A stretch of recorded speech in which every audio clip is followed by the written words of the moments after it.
वंशी विभूषितकरान्नवनीरभात् पीताम्बरादरुणबिम्बफलाधरोष्ठात् पूर्णेन्दुसुन्दरमुखादरविन्दनेत्रात् कृष्णात् परं किमपि तत्त्वमहं न जाने. With this Vandana to Sri Krishna, we begin today's scripture class on the Bhagavad Gita, on the Uddhava Gita. So, Uddhava Gita, as we know, is Krishna's message to Uddhava, and is also known as the Krishna's last message. Here, Krishna brings the story of Avadhuta with Yadu. How they were talking. Yadu asked about with the Avadhuta, what makes you so free from all fear and worries, and you are so peaceful and blissful? What is the reason? How one could be like that young, youthful person, not attracted to anything, the charm of the world? You have conquered all your attachment, attraction, anything that people of your age or your status, they get attracted to the world and get caught in it and suffer. You are free from all those suffering. You are free, roaming so blissfully. What is the secret of your such a wonderful life of knowledge? Roam like the free. So Avadhuta says, I do this, and the Yadu asks, from where did you get this knowledge of the truth, which made you so powerful? You made you so enriched with a spiritual knowledge, as if you are dazzling, but so effulgent with the spiritual knowledge of the self that has totally transformed you. Where did you learn all this? Who is your guru? In that, the Avadhuta, he says that I have not one guru, I have 24 gurus. And gurus did not teach me directly coming and teaching, giving mantra or teaching, but I learned from them. I saw them, observed them, and I acquired knowledge from them. So they are my gurus, because observing them, I have gained the knowledge.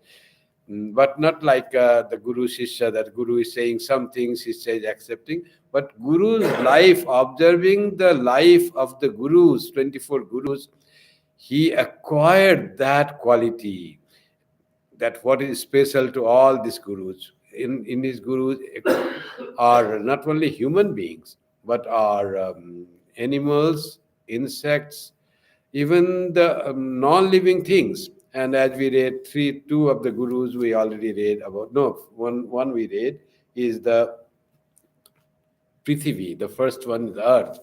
In that earth, in the last of the earth, one was the earth, how it bears everything. And then he said about the hills, which have the trees. So he all from those, whatever in the earth, he got that knowledge that one should be capable of enduring everything without any murmur, accept the thing as they come, and have no complaints at all. So all be positive, that he said, and dedicate your life for others. And just whoever, even people who harm you, do good to them. That type of teaching I learned from seeing the mountains and the trees that grow in mountains, he says. Let us recapitulate the last verse that we read, verse number 38. Shashwat parartha sarveha pararthai kanta sambhava sadhu shikshet bhubritto nagashishya paratmatam. The good man should learn from the hill. Hill means the trees, the produces of vegetation, streams, etc. from in the hill. Hill, how one should always direct one's entire actions to the good of others. Whole life is for the good of others. That is the way one can make life blessed. Swami Vivekananda used to say, as I said in the previous call, Tumi janma hoitei mayer janno boli pradotto, in Bengali used to say. From your very birth, you are dedicated to the mother for the service of her children. So that is what you have been born. That is the purpose of your birth, not for anything else, not to have a name, fame, social status, your enjoyment of the senses, nothing. But all things that you seek, the satisfaction, the contentment, the peace, the bliss that you seek, will all be obtained if you can dedicate yourself to the service of fellow human beings, to fellow nature, to this your nature where you live. That will give you total satisfaction, and the purpose of life will seem to be fulfilled only in that, in being totally unselfish. And if you live for yourself alone, then you will be like dead person. Always you will have your life just lost. Selfish person lives for himself but doesn't live at all, he's dead. And unselfish person, he lives for others, and he really lives. One, he really lives who lives for others, says Swami Vivekananda. Holy Mother says, purpose of life is fulfilled when you can give joy to others. So here also in this verse, the Avadhuta says, I learned from the hills, the trees and streams that I saw in the hills, how they were created just to give to others, stream flowing and giving water to others without asking anything in return. And the trees, he says that nicely. Let us see what he says about the tree. One entire access to the good of others, and one's very birth should be absolutely for the sake of others. While as a disciple of trees, he should learn how to be at the disposal of others. You see, disciple of trees, trees has been accepted as guru. So what did he learn from the guru? Or something that we emulate their qualities. And that is also called Ishta. Guru will take us to Ishta, from whom we emulate our qualities. We want to mold our life in the mold of in the character of our Ishta. So like that, in the character quality of Guru, if we have accepted the nature, the earth, as our Guru, we learn from the nature. Then what we learn, like the trees, they dedicate their life. They don't murmur for any harm done to them.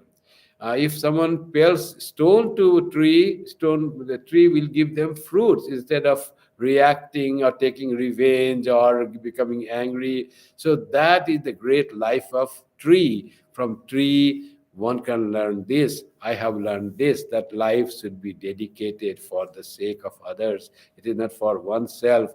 What a broad thing that he could learn from the earth.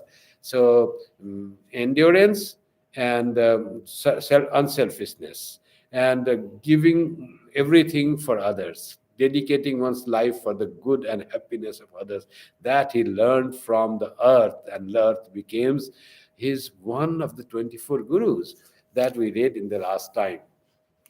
Let us now today go to next guru of his. What is next his guru? His next guru is air, the air, the wind, the Vayu. Vayu is of two types. One is the air that we see moving and we breathe in air. That Vayu is also Vayu, the wind that blows, and it has its own qualities that Avadhuta will describe how, what spiritually you can be enriched by seeing the qualities of air. And another is that air that comes into our body, it sustains our prana, our vital force. And that also is called prana, is also called vayu, prana vayu, apana vayu. They're all called vayu because they are enriched by the air that we take in. Prana, apana, vyana, udana, samana, pancha prana. They are the vital forces that are enlivened, that are kept alive by the air that we get in. We know how oxygen we get in, and that makes us alive. So air and oxygen we get from air. So vayu is two types. One is the which is seen in our vital system as the pancha prana, and another is the air, wind that moves outside our body. So two types of actions of the vayu. Both are to be, he finds example for a spiritual growth from both types of actions of the vayu. Let first he describes in verse 39 about the prana vayu, so how this prana vayu should be a teacher, a spiritual teacher to us. How can prana vayu teach us? Let us see what he says. प्राणवृत्त्यैव सन्तुष्येन मुनिर नैवेन्द्रिय प्रियैः ज्ञानं यदा यथा न नश्येत नावकिरेत वाङ् मनः. The sage or the student who wants to learn from the Vayu should be satisfied with merely ministering to the vital functions and not with things pleasing to the senses. Now, this prana has got two types of things. When prana or vitality is increased with the air, so two types things can happen. We become vigorous in body, and our bodily function start. And the bodily function, intellect works, mind works, senses work. Now, how to utilize the energy, the prana, vayu, prana in our body, vital energy in our body, that is enriched by or made functionable by the air that we take in, inhaling air. So that is in us, and we see from that when we have prana or our vital functions are active, so it says that the vital function, the vitality of the body should be used in ministering the vital functions, whatever air we get, and it acts with the food, and it should be the ministering of the vital functions. So to make us live, that is the function of the prana vayu. And he says, and not with things pleasing to the senses. Now the senses become vigorous, and senses have their sense objects. That also is done by the pranavayu. So here one should discern between the actions of pranavayu on our mind, senses, and vital activity. And one is that we can let loose our senses and they will run after the sense objects. So eyes will go whatever to see, and the ears will like to hear whatever thing is there. Like that, all the senses can go wherever they want. Is that the function of pranavayu that we want to do? He says, no, pranavayu should be utilized for its vital functions where it will make our intellect and mind bright and functionable, and with that brilliant and energetic intellect and mind, we should be able to control our senses from going here and there to its sense objects, which it seems to be natural for them to go. We should train them, we should have an anchor upon them and utilize our energies for the knowledge. Jnanam yatha nanashyeta. So, and it says, so that knowledge may not be destroyed and the mind and speech frittered away. So, knowledge may not be destroyed. We have to utilize that energy to enrich the knowledge. So, if we eat very little food, vital function doesn't work, then knowledge will not be there. Mind cannot work properly to eat the things that is needed for you. And if we eat so much and enjoy our food only for enjoying the food we eat, and then our mind and the knowledge will be frittered, our mind and will be frittered, mind and speech will be always hankering after the what can I eat and where will I get nice thing, always this some nice vegetable or like thing. Some people like posto or some like potol, like the Bengali vegetables or anything like rajma, always running for rajma chawal. So that is how this frittered away. So prana vayu teaches us what is the purpose. We have to keep control to this prana vayu. Vayu teaches how to utilize this. Prana teaches how to utilize the vayu that goes in us so that it becomes an, an agent to make our mind and intellect active and control the senses from getting here and there. And the mind is able to gain knowledge by being composed and by controlling the senses. That's how our prana vayu should be utilized by the sages. So it says definitely the prana or energy that we have should have the controlling power on over our senses. We do not let go to wherever they are. So this he learned from the air that goes inside our body as the air for breathing, which acts to the pranas, to work the prana to control our the senses, not to run here and there. And Swami Madhavananji writes the essence of this verse is we should eat to live, not live to eat. So just enjoying food, that's our purpose of life. So that is not the thing. Actually, what happens is there are many senses going and trying many things. Kama, Krodha, Lobha, Moha, Mada, Matsarya. There are many, disturbing agents for the thing. So eyes want to see many things that pleases it, and then the ear want to see many things that it pleases it without any discernment. If you go, it will listen to anything, it will hear anything, and the food and the tongue also wants to eat all the tasty food that you want. So all this mind is all diverted to this. What will I see in the serial today? What movie I should go and see? And what food I have to make and eat? Which restaurant I should go? All thought that. Where is the thought about the spirituality? And thinking of all these things, the person thinks he's enjoying. There is enjoyment in thinking about the sense objects of the world. Nice, nice. If you don't do, what is life? The people think.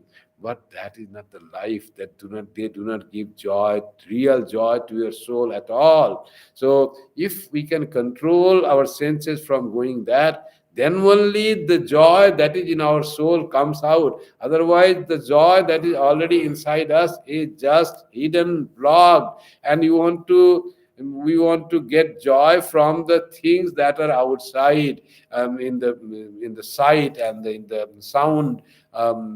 I look like those things that in touch, and all those do not give you joy. They give you sensation, and they make you, in fact, suffer a lot.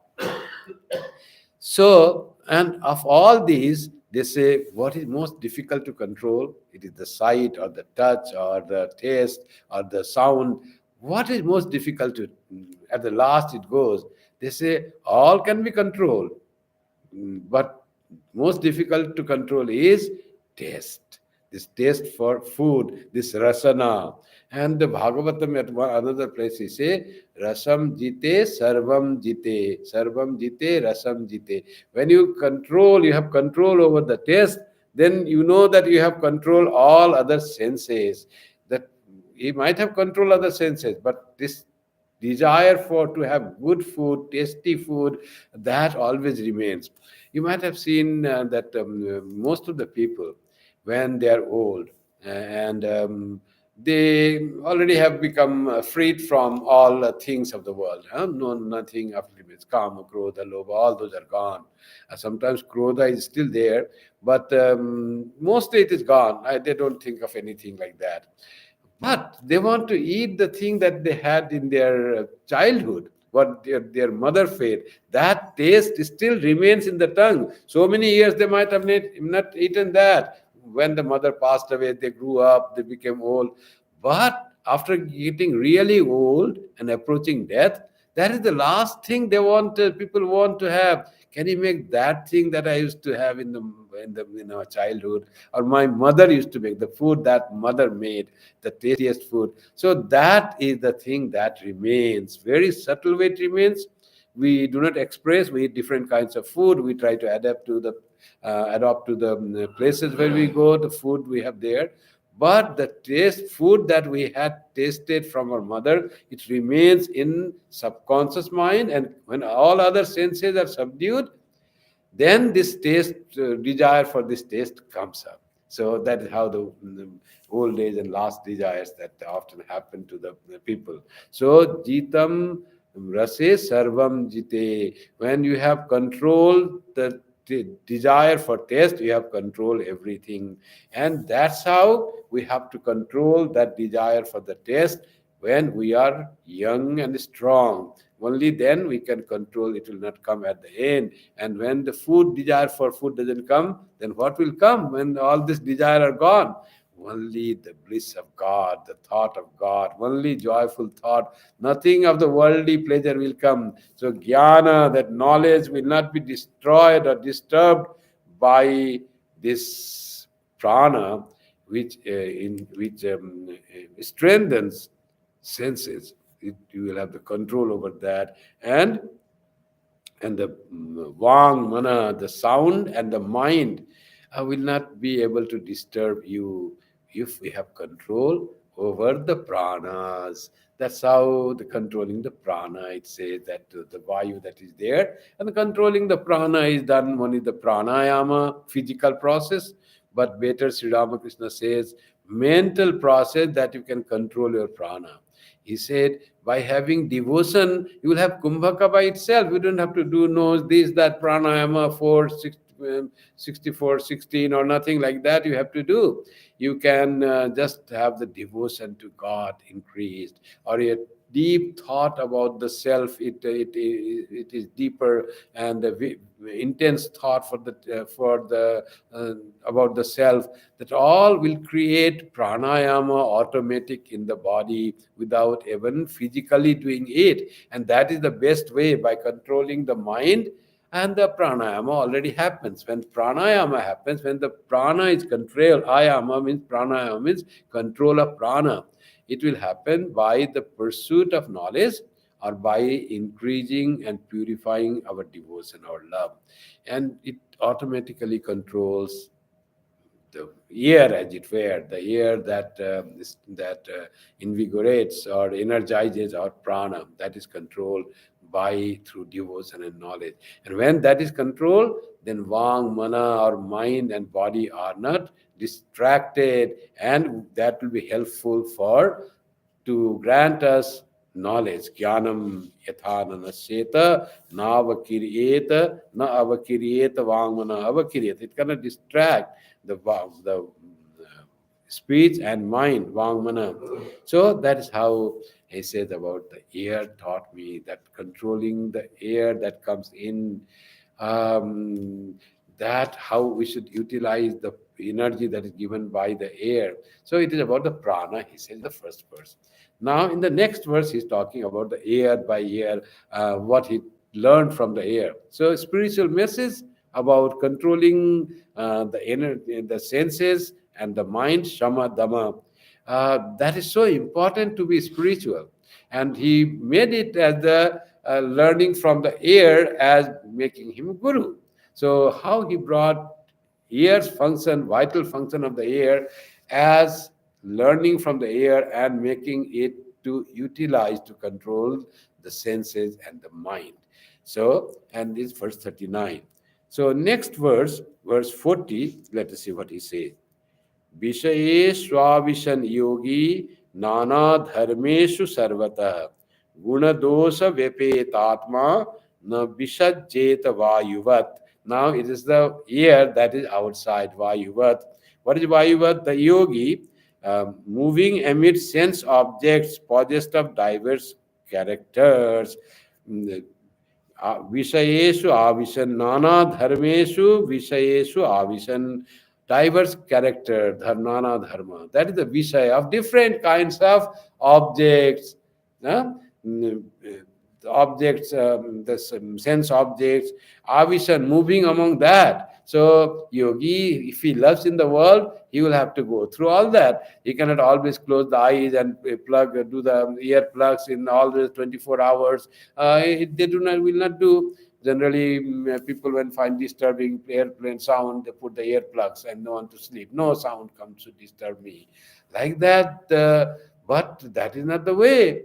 For in the all the time, 24 hours, you cannot do that. 24 hours, we have to move in the senses. There will be good thing coming, bad thing coming, and the yogi has to have that thing not to be disturbed by the sceneries that come in front of us. And how? So not to be affected in though we are amidst that. As Sri Ramakrishna said, boat can be in the water, but water should not be in the boat. We may move it through the yogi can move through the sense objects, but sense objects should not make distracting effect on his senses and the minds. So that's what it is said. Guna dosha vyapetatma na visajjet vayuvat. He should not be attached to them. Always that will come, it will have to move them, but he should not be attached to them. How not to be attached when you move through the objects?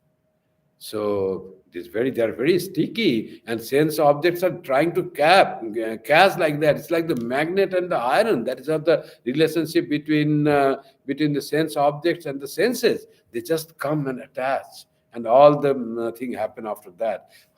What is the way to defunct the attraction between the senses and the sense objects? So sense objects are there, that will be there, but we have to make our mind freed from the magnetic effect of the sense objects. So the iron in our mind should be made like the steel. How to make the mind steel? So that the magnet of the world, charm of the world, doesn't attract the mind and senses. And it is possible. An example is Vayu, keeping his mind absolutely free from their virtues and shortcomings, like the wind. Now, virtues and shortcomings of what? Of the objects of the senses through which the person has to move, his mind and his senses have to move. And one should be free from virtues and senses, it says, but from their whatever they want to present to you. Something may be good, you get attached to that. Something may be bit bad, you feel, you avoid that. Hatred and attraction, raga and dvesa, both are not spiritual qualities. Both are harmful for spirituality. And wherever there is something you like, you get attached, attracted. You do not like, you avoid that, you hate that. And both are very harmful for the mind. So one should be not affected by the attractive power of thing that you like, or the repelling power of thing that you dislike. But you should be neutral to the things. How neutral? Vayu, but there the air comes. Now, beautiful example of the air is, air goes through the whole world, it moves, whole earth it moves. But and it goes through many things. It goes through the beautiful garden, and it carries with it the nice fragrance of the flowers.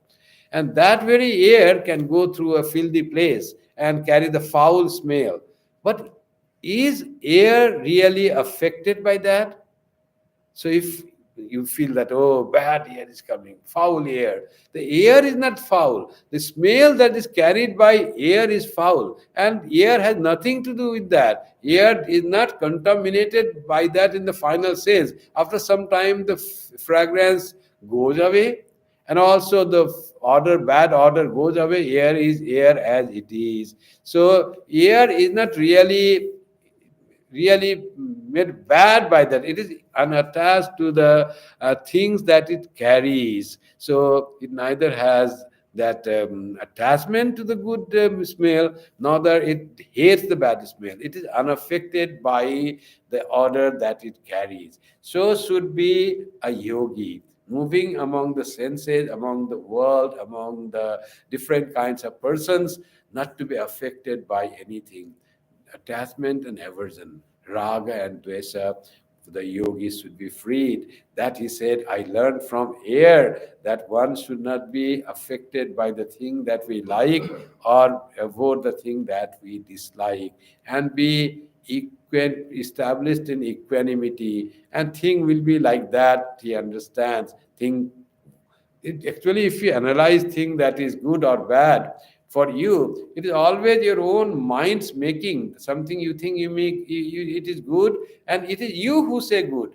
So, but the thing itself is neutral. It may not be anything good. You say bad, it is the thing you think it is like, it is bad. Some people don't like certain food, so for them you say, oh, it's very tasteless, I don't like it. Yeah, yucky food. And food is not yucky, sir. Your idea is yucky. Yuckiness is not in food; it is in you, because that very food other person like. Some person don't like many. Some person don't like. So suppose yogurt, and for them yogurt is distasteful. Oh, But in yogurt, there is no distance. Other person like yogurt. So some persons, you like something, ice cream, I like. There's nothing. Some other person don't like ice cream, like mango. Many people like mango. So delicious food. It is the king of fruits, we call often. So mango also is not that some everyone has to like mango. I have seen people who really dislike mango. So mango doesn't have anything. This like and dislike is in our mind. Our mind likes mango, our mind dislikes mango. So like that, the things of the world, people of the world, men and women of the world, situations of the world, all is our making that this is bad and this is good. Maybe something is uncomfortable, definitely, like today's weather in Toronto. It was uncomfortable, no doubt, but not that it is all bad. We say bad weather. We should not use that word, uncomfortable to travel.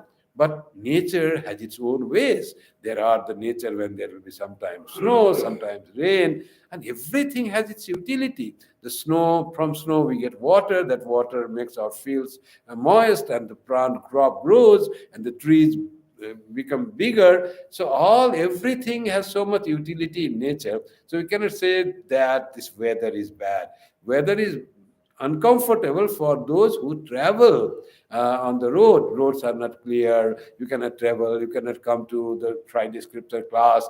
And that doesn't mean it is bad. It is just nature's one aspect, one phase of the nature. Nature has sometimes a terrible phase, sometimes difficult phase, sometimes pleasant phase. That's what the phases are as according to our needs. According to our needs, like rainy season. Farmer prays for them, God give me rain, God give me rain. I want to till my fields and grow crops. And the tourist, the traveler to the place says, God make it sunshine and dry. I want to see the places, go around. So there is nothing right or wrong in coming rain or not coming rain. It is according to our need. We want that it's a rainy day. Oh, so rainy, traveler will say. And farmer will say, it is rainy day. Wow, rainy day, rain coming. I'll go to make the fields ready. So how different according to our needs we change and we say whether is good or whether is bad. Weather is different. It is changed. That is the beauty of a season. That is the beauty of nature. So that's how what I was saying is there's nothing bad or good. It is our mind that says bad or good. So that's what he says in this verse number 40. The Avadhuta says that you will get different things, but you should not be affected by the situations and by the people, by the objects that you get, and you have to move around them. So then we should be inert, not no find no taste in food. So someone nice food and should be okay. I don't need anything. I cannot praise. I dead for the taste. Not that. You should not be slave to the taste. That I have to have that food. You should not be that idea. Don't get attached to that. You move through the things like why you take this food, okay. You take very tasty food, it's fine. You take bitter food, it's fine. Like that, everything with the taste, fine. That's fine. But don't be slave to the taste. Don't be slave to the sense objects. Be free. Move in the sense objects without getting affected by it, like the air that passes through different kinds of orders and is not affected by it. It just carries the thing for the wind, whether it carries the fragrance of the flower or foul odor of the field. For wind, there is nothing. So that what Avadhuta learned from the thing, not to be affected by what we get and be established in equanimity. How he learned from, what deep thought that Avadhuta had. You can imagine such a person can learn from anything, from anyone, because he has that mind that always grasps what is needed for his own spiritual progress. When focus happens on one particular, you are dedicated to for that thing. He wants the knowledge of the self. So everything from the whole world, he gets that from earth, from air, from space. He's getting the spiritual knowledge that will help him to realize the truth, being established in the truth, and considers them as his gurus from who enriched him. So like that, the enrichment of our intellect comes from our focus. Like I give the example of Ekalavya. He was learning archery, mm, considering Drona as his guru. And Drona didn't accept him as a disciple. He never gave him instruction how to stretch the arch and how to shoot. But he wanted to be a shooter. He loved archery, and his love for archery, his focus on becoming a best archer of the world, made the guru come from the image of Drona. Drona's image was as if living Drona. He was not giving any instruction, but his own idea, dedication to the pursuit of knowledge of archery and the skill of archery made that guru as the living guru, and all the knowledge came from within himself. What made that guru, the knowledge of guru, that statue, that image of which he made himself become a guru for him? It was his own tremendous focus, tremendous willpower to become an archer. And that thing brought all the knowledge of archery, and he felt there is something, it comes, you see. Guru is needed. Otherwise, Avadhuta also said, I got all things from myself. I thought that air is guru, a tree is guru, like that. Not that. Whatever he sees outside, it is the perceptible presence of the object that he finds as the guru, and he analyzes that and utilizes that in favor of his search of the truth. And that all the things he finds as if the message is coming from the air, from the hills, from the tree, from the earth. All messages coming. Do this, live this life like that. Don't be attached, be enduring, dedicate your life for the good of others. All as if they are speaking. Remember that Satyakama went to tend the cows, and the bull said, Satyakama, we are now 1,000. Take us to your guru's place, and I will teach you about Brahma. East is Brahman, west is Brahma, south is Brahman, and north is Brahma. All quarters are Brahman. He said that bull speaking. This was not the bull speaking. All they say, all came from inside. Bull was there. All is, he felt this knowledge is coming from the bull, and because of his he wanted knowledge, but his focus was on serving the guru, karma yoga. Doing karma yoga, his mind has been purified in such a degree that it was ready to hear the knowledge of Brahman. And the knowledge of Brahman started coming from the bull, from the fire, from swan, from Madhu. Like that, it started coming from the animals and the natural things, from the things of the nature. Why? Because he left his home to have the knowledge of Brahman. And Guru said, first you go, make this 400 cows into 400 cattle into 1,000, and then come back to me. And all knowledge he got while serving them. Karma Yoga, totally unselfish, keeping the words of the Gurus, Guru Seva, and the Brahma Jnana started coming because he set out for the Brahma Jnana. Total dedication. How this knowledge comes, and he got the knowledge from that thing. Similarly, Avadhuta also got knowledge from the things. Now we're learning that how from the natural things, how he got the knowledge. Why? Because he was focused on that. Sri Ramakrishna's life, everywhere he goes and he finds some spiritual message in everything. Goes to Asiatic society, and there he saw a skeleton that were tied at the joints, and he goes, "Oh, our body should be like little tied at the joints, and it should function in that way. And our bones are there; nothing is more in our body, but our mind should be dedicated to God. The attachment towards the body." How we can reduce that? He found an example which attachment he didn't have, but for others to teach. All that because he was focused on spiritual truth, on love of God. That's why he could get that message from anything that he sees outside.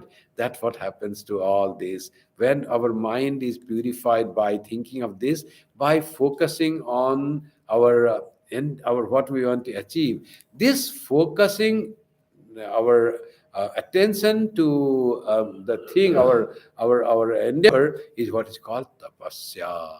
This is what they call. When person came and asked in the Tire Upanishad, said, Adehi Bhagavo Brahmeti, and say, Sir, teach me Brahman. I have come to know about the Brahman. I've heard the Brahman is all pervading and is the bliss. But it is, I don't have any realization of the Brahman. I don't find it. So can you please teach me what is Brahman? How can I realize Brahman? So teacher, what he says, he doesn't give an example of Satyam, Jnanam, Ananta Brahma right way. He says, Tapasa Brahma Vijigyasasva. Go, my dear, and practice tapasya. No Brahman by practicing tapasya. Tapasa Brahma Vijigyasasva. No Brahman perfectly. Vijigyasasva. Get the knowledge of Brahman perfectly by practicing tapasya. What is the tapasya? Tapasya is focus, concentration, removing all the distractive thoughts and all the distractive thoughts of the mind and the distraction of the senses, and focusing total focus on Brahman. What is on the what you want to know. So he did tapasya. What is Brahman? And he found that Brahman is the self is Brahman. So, and then he says, Annam Brahmeti Vejanat.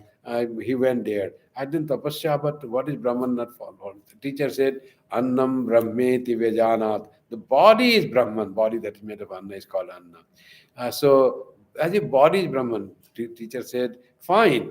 That step you are growing now. You have come from all the distraction have removed. You don't have attraction for anything. You have focused on the body, and you know that body is the Brahman. That I am the body. That like then he says, this is not complete knowledge. Still, you have to know Brahman. You have not fully known. And what he said, tapasa Brahma vijigyasasa. Go and do more tapasya. More tapasya. Once Holy Mother said, pray to me with full attention. Keep silent. Be at a secluded place if you have any problem in life. And put full focus on me and pray to me with meditating on me. And without any distraction of the mind. And if your mind is purified with that, you will get the answer for me, Holy Mother said. If after practicing for, let's say, 1 day or 2 days, still no answer coming, then what?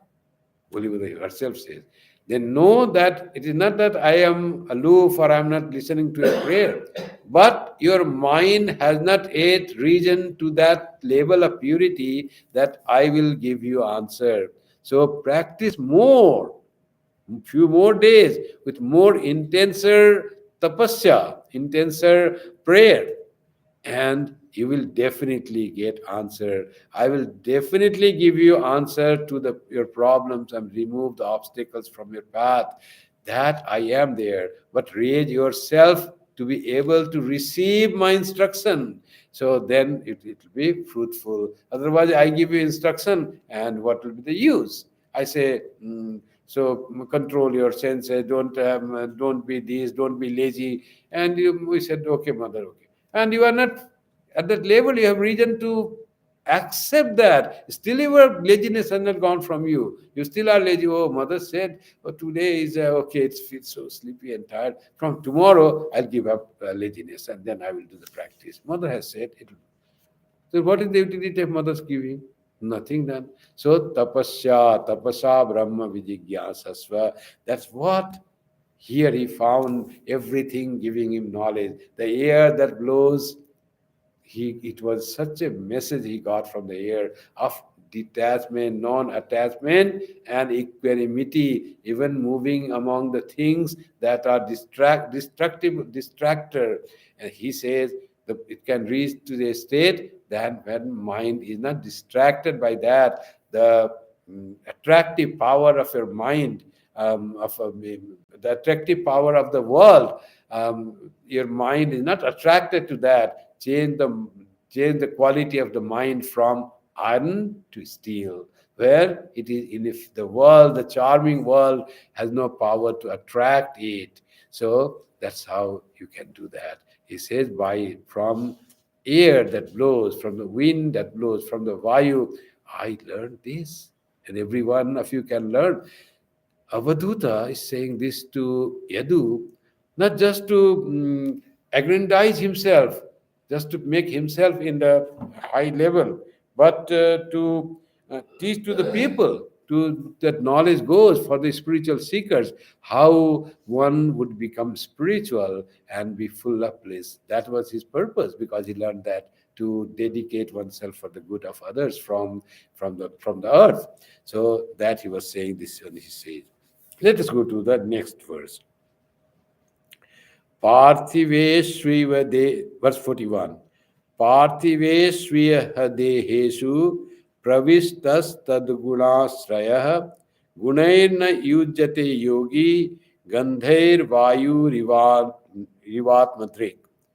Even though entering material bodies on earth and associating with their attributes, the yogi, with his eyes always on the self, is not affected by those attributes like the wind by others. So the early example again he gets from the wind, and the example here, what about us? We are within the bodies. So even though entering material bodies on earth, this earthly material bodies, parthiva, Iha parthiva deheshu. Deha is parthiva. It's made from the earth, from material of the earth. That's why it's called parthiva deha. Parthiva words come from Prithvi, coming from Prithvi, associated with Prithvi, and parthiva deha. Deha is parthiva is made up of earthly the food or earthly thing that has come, the elements from the earth. So parthiva deheshu pravishta, it has entered into the body, this self, as it were. Self is all pervading.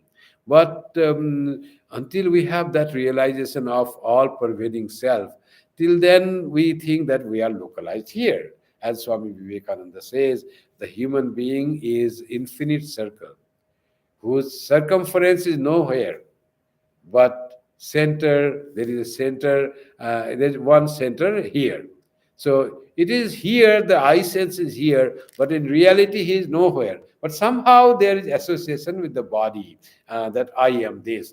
But in knowledge he feels I am not confined to the body, spirit is infinite. Even with that knowledge, he has this thing that associating with the body. Like that, the self has entered into the body of different kinds of body.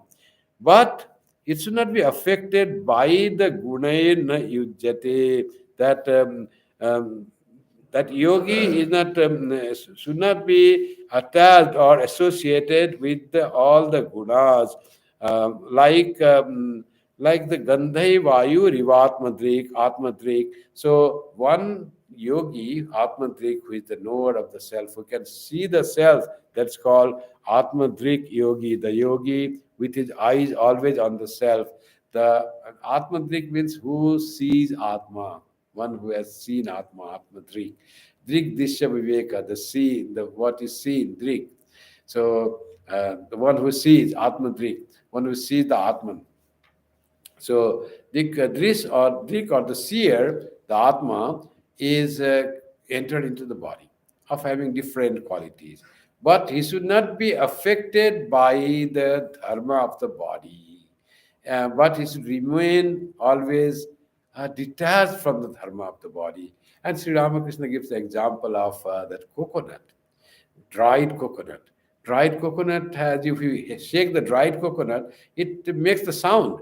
There, the kernel separates from the rest of the skin of that thick skin of the body, outer shell of the body. The kernel is separate. So kernel is like the Atman, and the body is like the shell of the coconut. And the shell separates, shell dissociates its identity with the kernel dissociates its identity with the shell of the coconut. Like that, the Atmadrik yogi, he dissociates himself with the identity that I am the body. Like what? Like again, he gives the example of the air. Air that goes through different order, it carries different fragrances, different smells.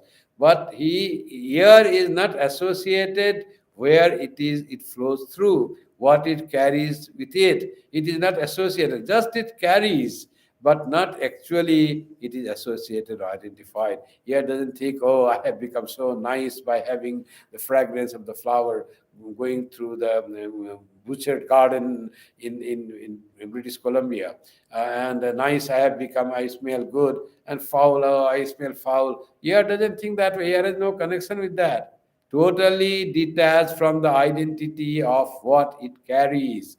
So, like that is the air. So, yogi, Atmadrik yogi, should be like detached from the body where it has entered. So body is healthy, unhealthy, good looking, bad looking, or anything of the body, old and young, youthful and child, doesn't matter at all. Body is totally separate entity than what I am. I am separate entity, body is separate entity. Order is separate thing and air is separate thing. So totally detached from the idea that I am the body. So like the air which carries orders is not associated or is not identified with the odor or fragrances that is carries. So the yogi, the one who has seen Atman or is striving to see Atman, should not have any identity with the body that he is living in. So he is living in, he feels living in. Atma is all pervading. But till he has realization of that all pervading Atma that Avadhuta has done. So Atma, first is one is the identity with the body. Then is a detachment from the identity of the body. So this detachment that I am the Atma, I may reside in the body, but I am not the body. Then that knowledge is bigger, higher spiritual knowledge, not being affected by the quality dharma of the body. Body has its own dharma, and Atma has is dharma of Atma, you can say, Nitya Shuddha Buddha Mukta. That is the dharma of the Atma. Body is, it is all six changes, it has to go like jayate asti jayate asti viparinamate apakshiyate nasyati jayate asti vardate vipakshiyate aparinamate viparinamate apakshiyate pashyati nasyati. Like that six changes, sadvikara, that is the dharma of the body. And that is not the dharma of the Atma. The Atma, I do not go through these changes. I am Atma, I am not the body. This making oneself separate from the body, some entity that resides in the body, but not body, is totally different entity. That is the previous, the preliminary spiritual evolution, unfoldment. Higher is there. That Atma that I thought localized here, in fact, not local. It is all pervading. It is not only in this body, it is in every body. Not only every body, it is everywhere. Like that, slowly, and the evolution of the knowledge of Atma will happen. But first is this identification of the self or oneself or the Atma with the body. And though being in the body, not thinking oneself of the body. Body dharma separate, my dharma separate. The wind carries the order. Order is separate, wind is separate. Seems like order and wind are together. Oh, so nice, fragrant wind, this breeze is blowing, we say. The fragrance is separate, wind is separate. The wind has just carried the fragrance to us. Like that, the body is just the vehicle of the Atman and will help in manifesting its own innate purity, innate knowledge, innate Satchidananda Swarupa. And body, mind will help in doing this spiritual sadhana and getting the true knowledge of the self. That's what this Avadhuta finds from the air, and he connects that air immediately. Air not being affected by the order, he connects immediately with body being not connected, identified with the self, not being connected or identified with the body. So, like these are the beautiful findings of Avadhuta, seeing that everything is his teacher, and from this thing, how deep knowledge he could withdraw, how deep knowledge, and that makes one like how can air can give so much knowledge. Not only this great spiritual, they have deep insight. They see much more than ordinary person can see. Like they say about the kavi, about the poets, you see. Poet also, they find much more than what we see. Um, I had told earlier also, when I was in Asansol, one inspector of schools used to visit us to inspect, and he was a devotee. He was a teacher of Swami Kripamayananda ji when Suparnanand was a school student, and he was very fond of him. And he used to say that he used to love photography, and the Himalayas was his passion. Whenever he got vacation, he used to rush to Himalayas.